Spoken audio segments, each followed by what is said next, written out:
कपड़े धोने वाली बहू। शादी के पहले से ही विभा को कपड़े धोने का बड़ा शौक था।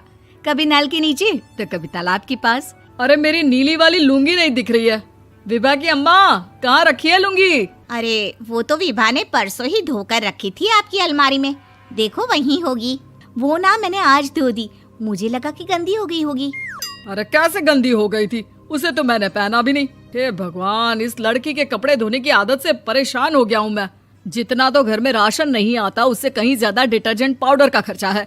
इसकी शादी करवा दो, शादी जाए अपने घर में ही करे काम, फिर चाहे घर के कपड़े धोने हो या पूरे गांव के। हाँ ठीक बोल रही हूँ, देखता हूँ मैं कोई लड़का। वो दिन भी आ जाता है जब विभा को देखने लड़के वाले आ जाते हैं। लड़की मुझे अच्छी लगी। होने वाली सास कहती है, बेटी अगर कुछ पूछना है तो पूछ लो।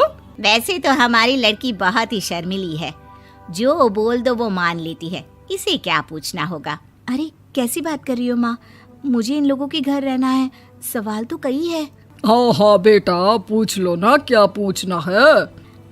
आप लोगों के घर कपड़े कौन धोता है? सास का मुंह बन जाता है। देखो, अगर तुम ये कहना चाहती हो कि तुम्हें कपड़े धोने नहीं आते तो सुन लो, कपड़े मैं ही धोती हूँ, लेकिन तुम्हारे आ जाने के बाद मैं रुमाल तक नहीं धोऊंगी। अरे चुप रहना भाग्यवान, बहू बेचारी घर आई नहीं, उसे डराना शुरू कर दिया। वो क्या है ना बिटिया, अभी तक तो ये कल्लू की माँ ही धोती थी, लेकिन अब तुम्हारे पापा तो दहेज में वॉशिंग मशीन देंगे ही।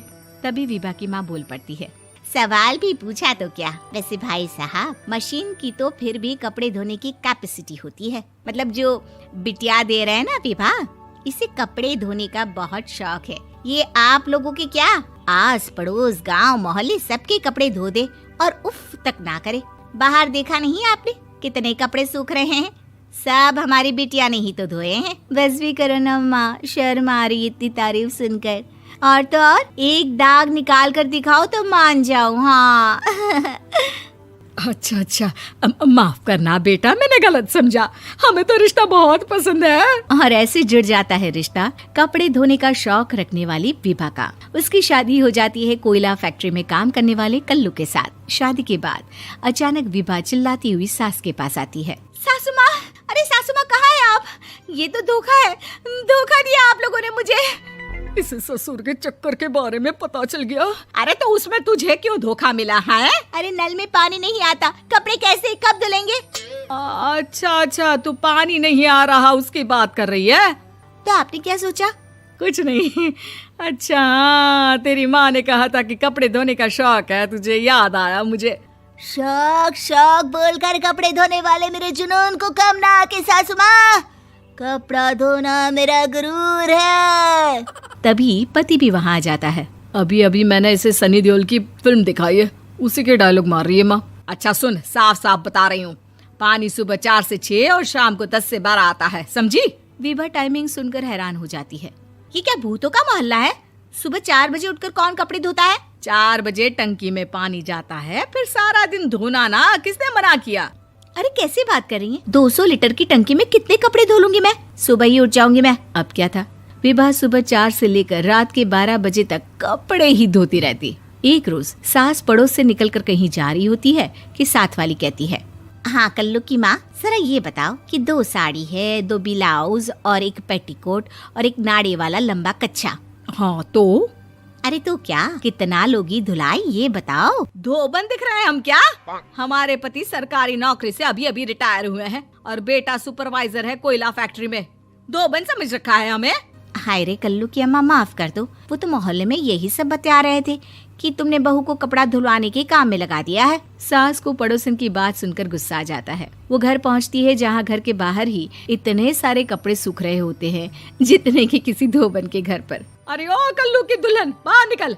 माँ जी यहीं आ जाओ, बाथरूम में चादर धो रहे हैं हम। अरे अभी हम धोते हैं, तुमको बाहर निकलो। ये आस पड़ोस वाले बोल रहे हैं कि हम बहू से कपड़े धुलवा कर उसे कपड़ा धोने वाली बना दिए हैं। अरे छोड़ो ना माँ जी, किन लोगों की बातों में आती हो? आस पास के लोगों का तो काम ही होता है कि वो किसी तरह सास बहू को लड़ा दे। बहू सारे घर के कपड़े धोती है, ये क्या कम है?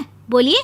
सास को भी लग जाता है कि वो बहू का ये सनकीपन नहीं छुड़वा सकती, इससे अच्छा है कि खुद ही चुप हो जाए। एक रोज सास और बहू मंदिर जाते हैं, जहाँ सास की साड़ी वहाँ खड़ी भीख मांगने वाली से मिलती है। माँ जी क्या बात है, आपकी साड़ी उस भिखारन से कितनी मिल रही है ना? हाँ हाँ देखो तो, दोनों की साड़ी मिल रही है। क्या बात है कल्लू की अम्मा, तुम खुद को तो अफसर की बीवी बताती हो और ऐसी सिंपल सी प्लेन साड़ी पहनकर घूमती हो। सिंपल और प्लेन नहीं है ये साड़ी। तो क्या सोने के धागे से फूल बने हैं? कुछ भी सासू माँ, कुछ भी। हाँ बने थे इस साड़ी में सोने के धागे से फूल। मेरे पति लेकर आए थे मद्रास से स्पेशली मेरे लिए 10,000 की।